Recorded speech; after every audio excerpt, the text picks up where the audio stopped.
voltando aqui com a parte 2 da entrevista com a amante das artes, Eulália Bichara.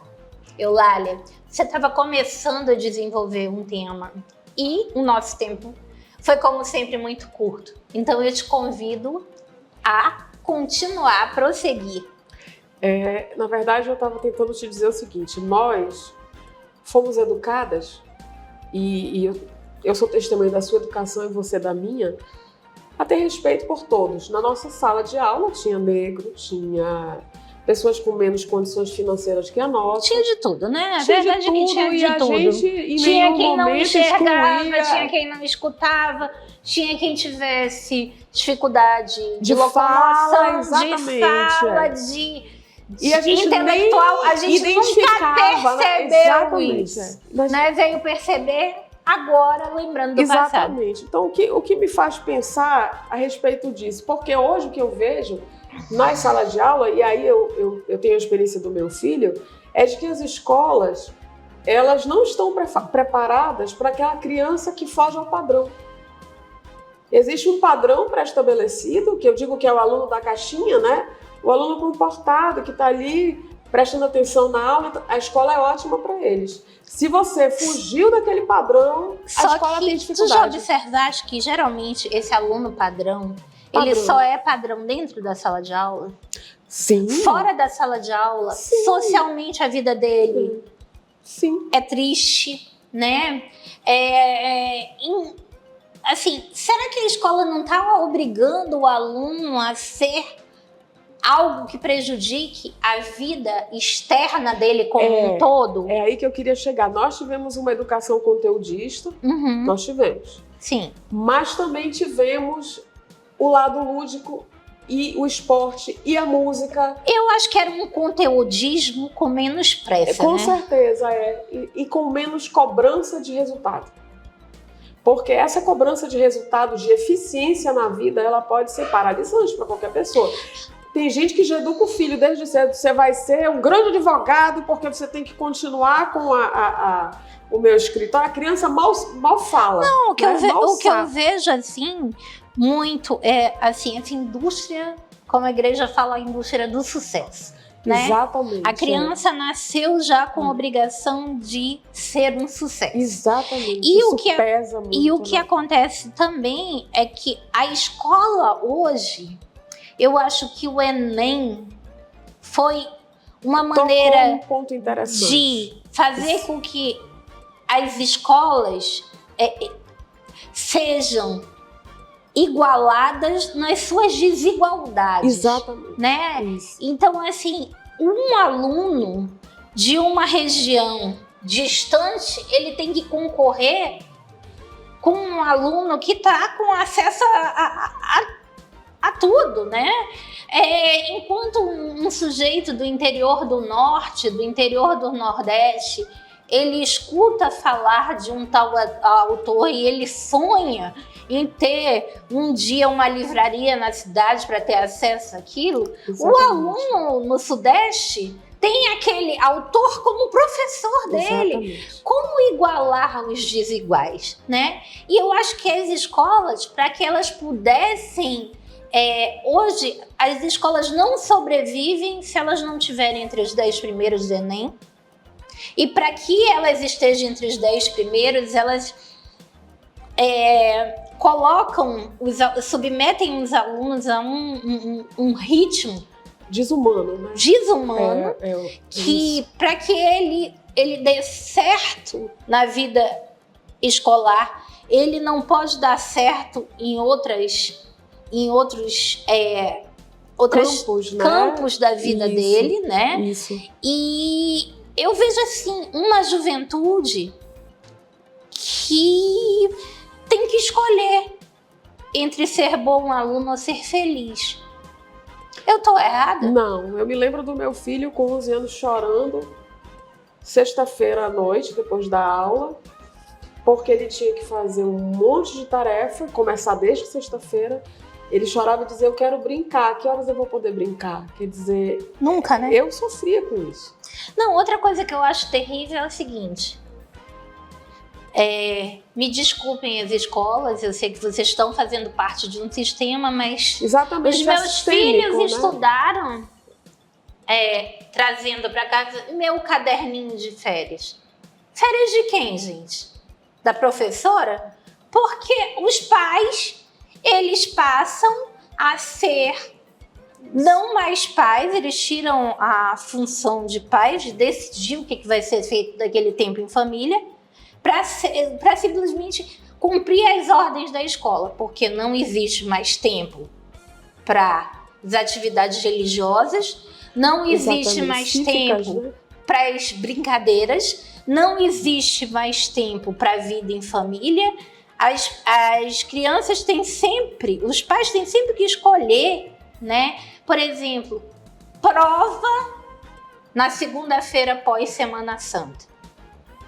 Não, é porque aquilo foi um feriado, e um feriado é uma oportunidade da criança estudar. Gente, eu sei bem. Pelo amor de Deus, tenham respeito à religião de cada um, tá? Semana Santa não é feriado. Semana Santa é uma semana especial para os cristãos, assim como os feriados judaicos, assim como os feriados de religiões de matrizes africanas, assim como as datas comemorativas, dias de uma série de pai, mãe, avó. A gente vai já voltar com isso depois do comercial.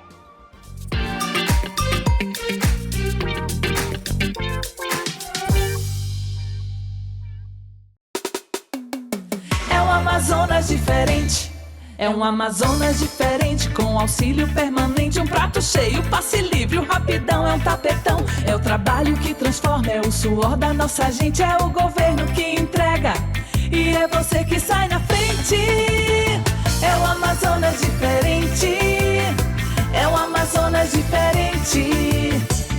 Governo do Amazonas, trabalho que transforma.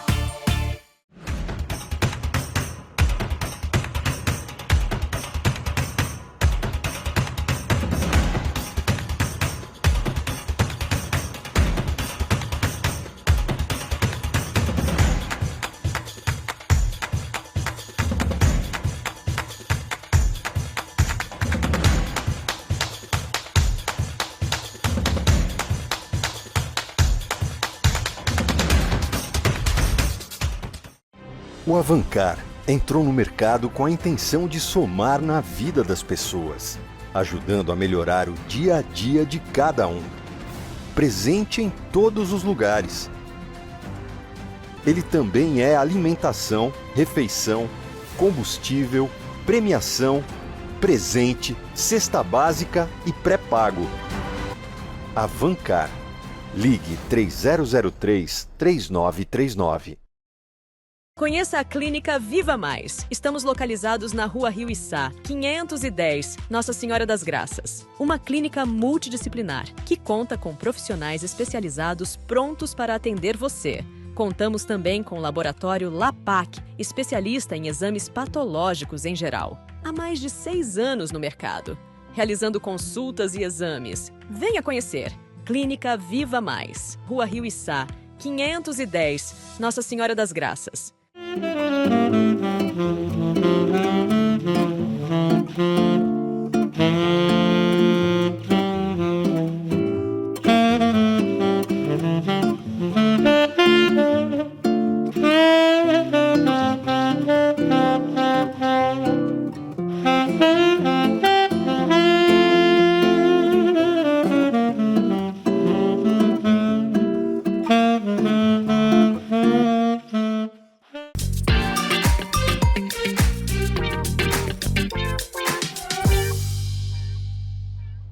Nós falávamos aqui com relação à falta de tempo para a criança, para o jovem, estar com a família, né? Isso. Porque virou, eu não sei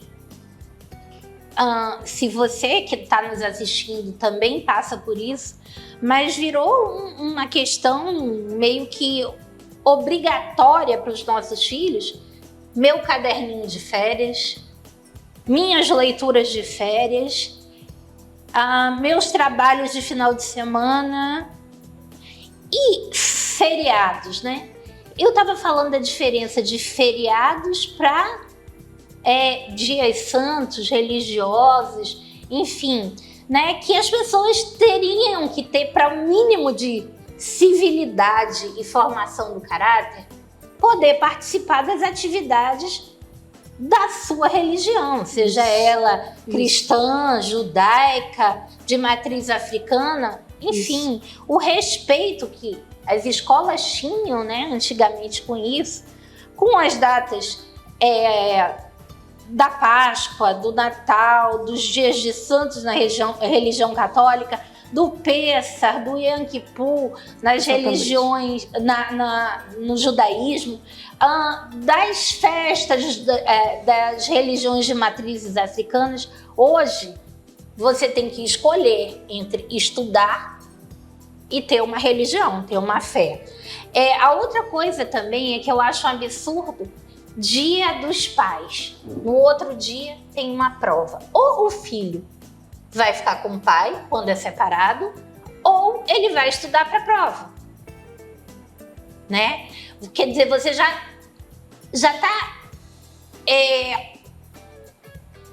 causa uma tensão já ceifou ali a em data, família, né? Se os pais são casados, eles não vão poder sair juntos naquela data, alguém vai ter que ficar em casa com o filho estudando.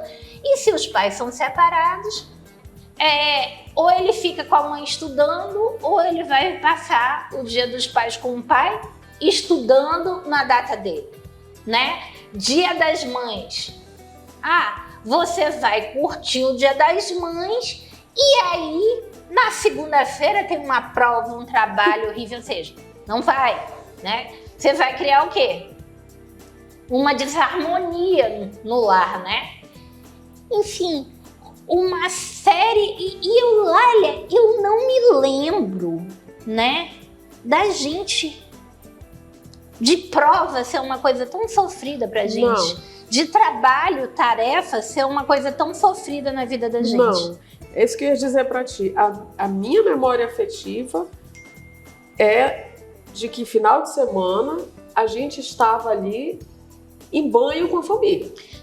Pois é, Meu filho não sabe o que é isso. A gente estudava de manhã e terminava as tarefas do final de semana na sexta à tarde, certo? Exatamente. Se a gente estudasse à tarde, a gente terminava na sexta à noite e o final de semana Era livre. era banho, era família. igreja, era família. Isso. Eram Hoje- misas depois da missa.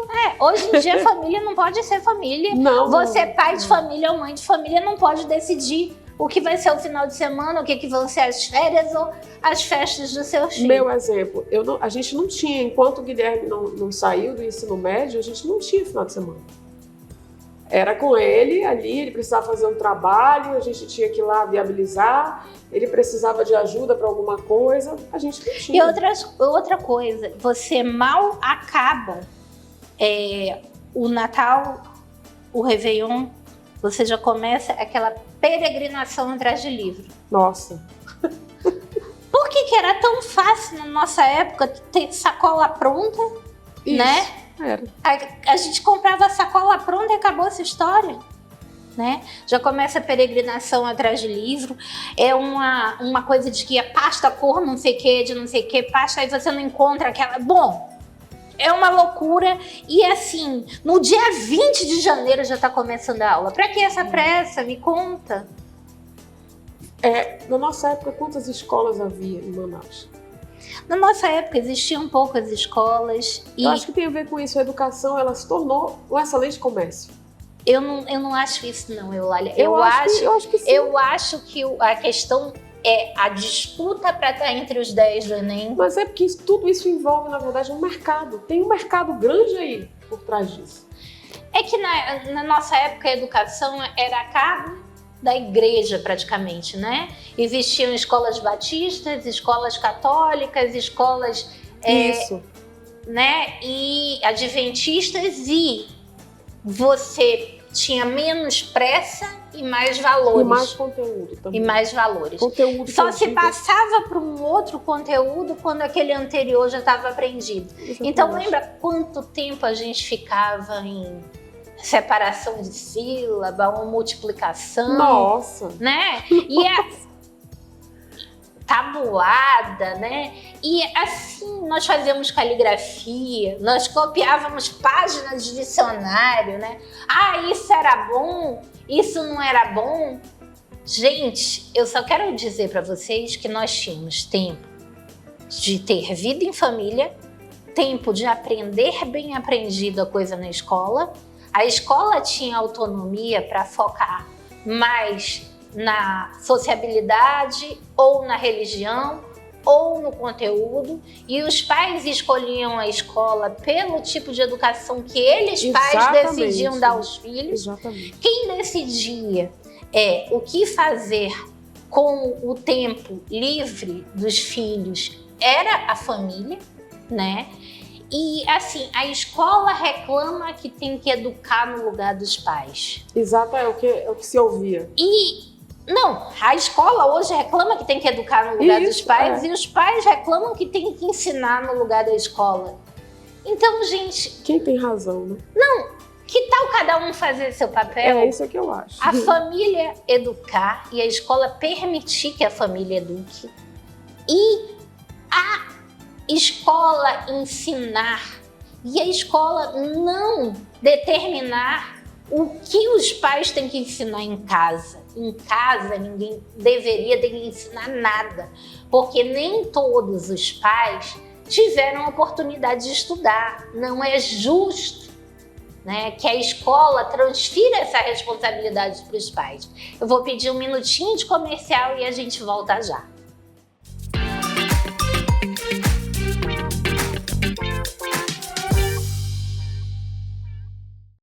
O Avancar entrou no mercado com a intenção de somar na vida das pessoas, ajudando a melhorar o dia a dia de cada um. Presente em todos os lugares. Ele também é alimentação, refeição, combustível, premiação, presente, cesta básica e pré-pago. Avancar. Ligue 3003-3939. É um Amazonas diferente. É um Amazonas diferente, com auxílio permanente, um prato cheio, passe livre, o rapidão é um tapetão. É o trabalho que transforma, é o suor da nossa gente, é o governo que entrega e é você que sai na frente. É o Amazonas diferente, é um Amazonas diferente. Governo do Amazonas, trabalho que transforma.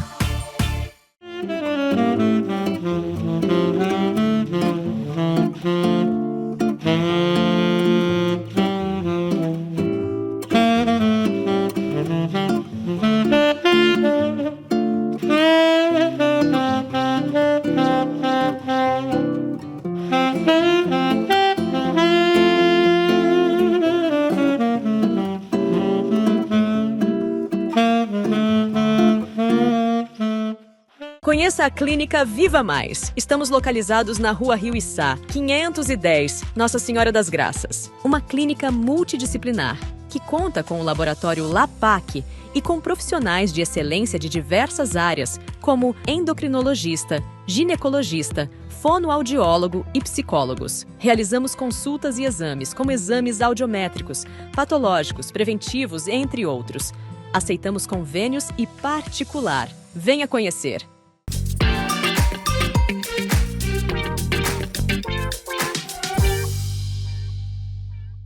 Voltando aqui com Eulália Bichara nessa conversa a respeito do que antes era arte, agora virou sobre a importância da escola na maneira com que a gente vai criar nos filhos da gente, né? Isso, com certeza. É a maneira como a gente vai incentivar os nossos filhos a ver o mundo com os olhos que a gente aprendeu também com os nossos pais, né? E a arte vem disso, desse olhar.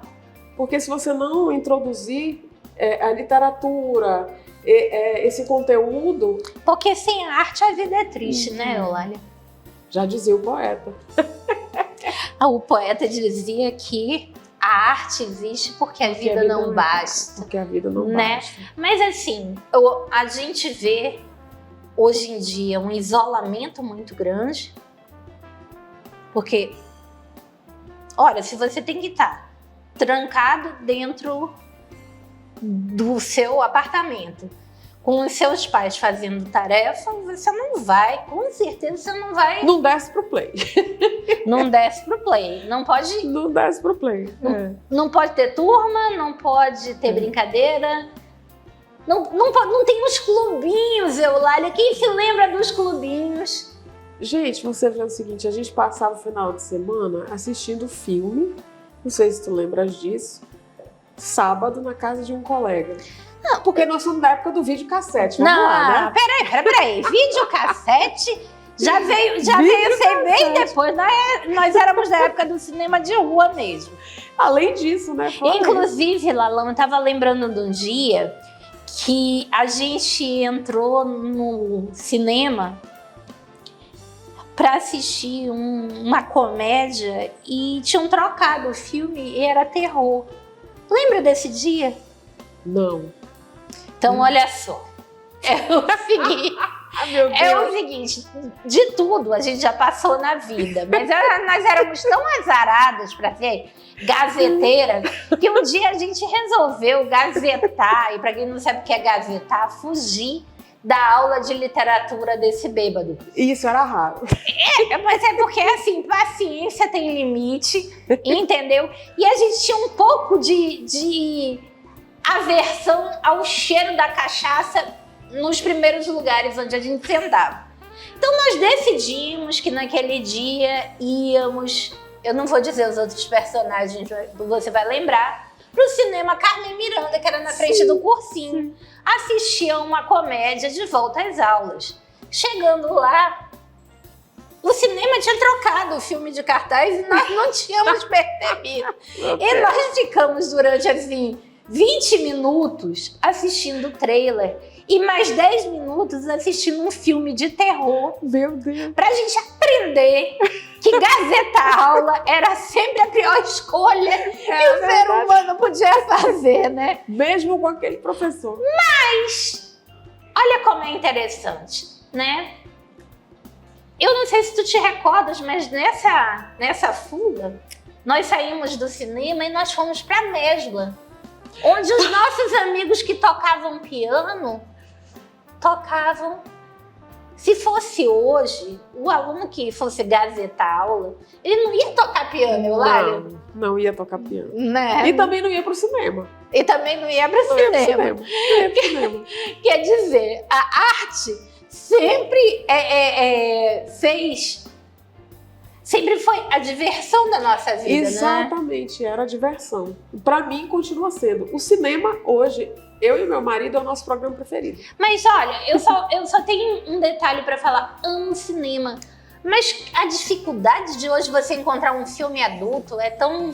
Não filme adulto pra maior de 18 anos. Um filme bom, filme né? que não seja da Marvel. Não é? É muito difícil, né, Sociedade dos Poetas Mortos, o piano. Eu acho que o último que eu consegui assistir com meu marido foi 12 anos de escravidão. Maravilhoso, maravilhoso. Depois disso, eu acho que é meio difícil. Assim, eu não me recordo de quando eu peguei, que hoje já não é mais nem jornal, né? Desculpa, o símbolo não é assim, é assim. Passei o celular, o tablet e vi um filme para nossa idade em cartaz.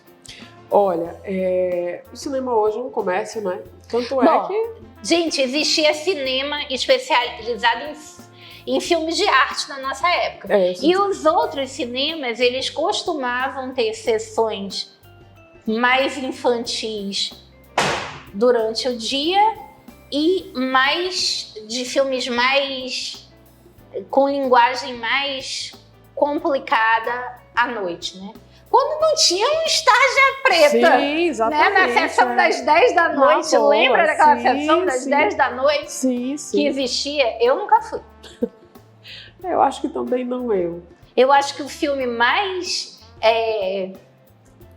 elevada a classificação etária que eu assisti foi Tootsie.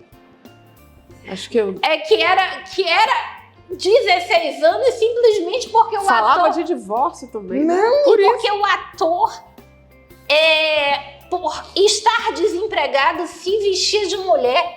Isso era um absurdo. Isso era um absurdo, né? não era politicamente correto.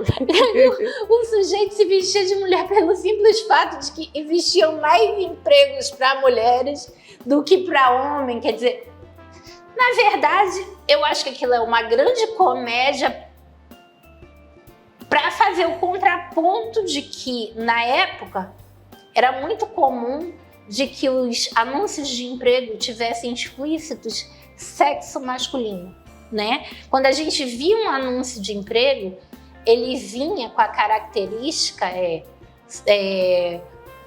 empresa X procura profissional do sexo masculino, padrão tal para exercer determinada função. E esse filme, com Dustin Hoffman, era uma sátira, né?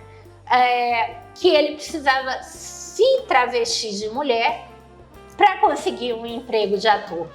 Olha, Eulália, infelizmente, acabou o tempo de novo, mas você vai ter que voltar com o Penalber, porque o número de mensagens que nós recebemos pedindo, né, a parte 3 e a parte 4 é muito grande. Eu quero agradecer a audiência de vocês. Fiquem com Deus e até a próxima semana.